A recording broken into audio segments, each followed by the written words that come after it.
Can you mute 16 different channels on your mixer in just 1 second?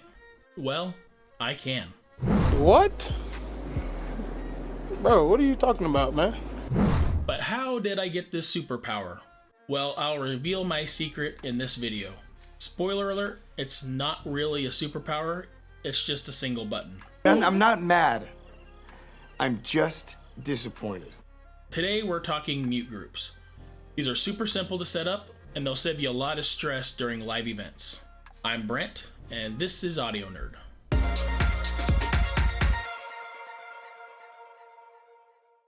Are you currently using mute groups? Let me know in the comments below, and if not, it's definitely time to start using them. So here's the deal. Mute groups allow you to mute multiple things, whether it's channels, mix buses, effects, things like that. And it does it all in just one button press. So here's a few ways that I use mute groups in my setup every week. I can mute the entire band during announcements. I can mute the musicians' mics between songs. When the pastor's not on the stage, I'll mute his mic. One other way that you can use mute groups is to quickly kill multiple channels if feedback starts.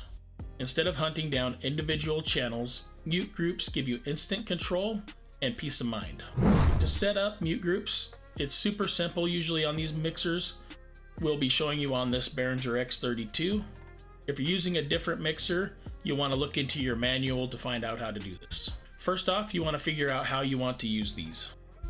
What I have currently set up on my mixer is mute group 1 is all my instruments, 2 is all our vocals, so lead and backup, 3 is our announcements mic, 4 is our pastor's mic, 5 is all of our media coming into the board. Then on 6 I have that set up to mute all the audio going to the live stream. Once you have figured out how you want to use the mute groups, it's time for the fun part, and that's setting it up. First, what you want to do is press the select button for the channel that you want to add to the mute group. Then you want to make sure that you are on the home menu, so go ahead and press the home button if you're not already there. Then you'll want to press the down button to go to the next level on the home menu.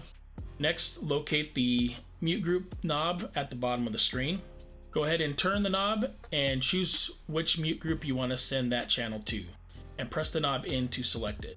After you have this channel set up on the mute group, go ahead and select another channel and rinse and repeat.